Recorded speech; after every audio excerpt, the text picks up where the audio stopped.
we come to Mr. Herman Schmid. Thank you very much for the opportunity to come here. Now it's very late. Everybody is more or less tired, so I will be very brief, particularly after these brilliant speeches that have been given right now. I will make just a few comments. First of all, you referred to me as Danish. Well, I work in Denmark, but I live in Sweden. And I wanted to tell you a few things about the Swedish perspective on this whole question. First of all, there is very little discussion about the euro economy outside of the professional circles. There is little in the media and very little about the general population. That means it seems to most people that the euro doesn't affect the Swedish people and Swedish life. That's wrong, of course, but this is more or less the general situation. But there is one aspect of European economy that really enrages people in Sweden right now. So I will use a couple of minutes to tell about that. It has to do with the capital funds, the international capital funds. They operate very actively in Sweden and in a very aggressive way. And what they do is that they interfere in the fiscal problems on the local level, you could say.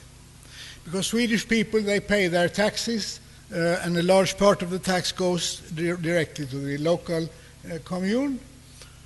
And these money are used to pay for old age care, for schools, for all sorts of social needs on the local level. Now, what happens is now, or has happened during the last 5-10 years, is that the government, the national government, which is a right-wing government, has put strong pressure on the communes to save money, to cut down the expenses, etc. And so the local economy has been more strained. And in this situation, the capital funds come and say to the commune people and say, we have a suggestion, we have a solution, we can solve some of your problems. We can take over your old age homes, we can take over your schools, we can do the work that you think is difficult and expensive and so on.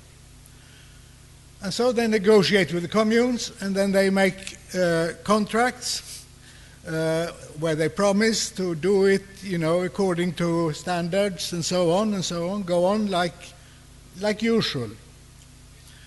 And then after 2 or 3 years, the complaints come, many times much earlier, complaints that the old people don't get the food they used to get, they get very bad food.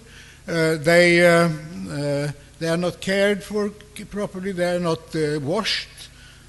When they go to the toilet, now the people that goes with them to help them in the toilet has to weigh the weight of what comes out.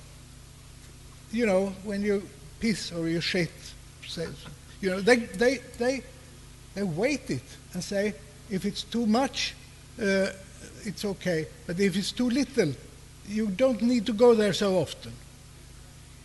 This kind of it's incredible, you would think this is a bad story, but has happened over and over again. And then the local politicians have no means to interfere really, because they have sold, the responsibility. They have got money and so on. Often very little money. What they really get is to have less losses rather than get money. So, and then they accumulate money, and then when the critique is very hard, and they see now we cannot go on like this, then they either try to sell it back to the commune, or they close it down. And then they disappear, and then they start to operate some other place. This happens with small variations in place after place after place.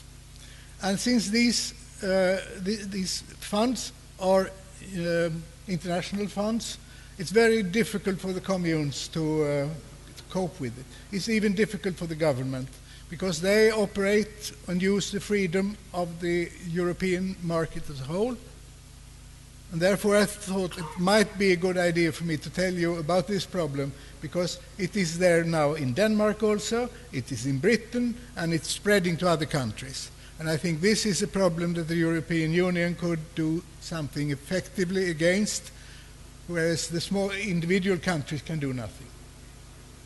Well, that's my little contribution given the short time. Thank you for a very good conference.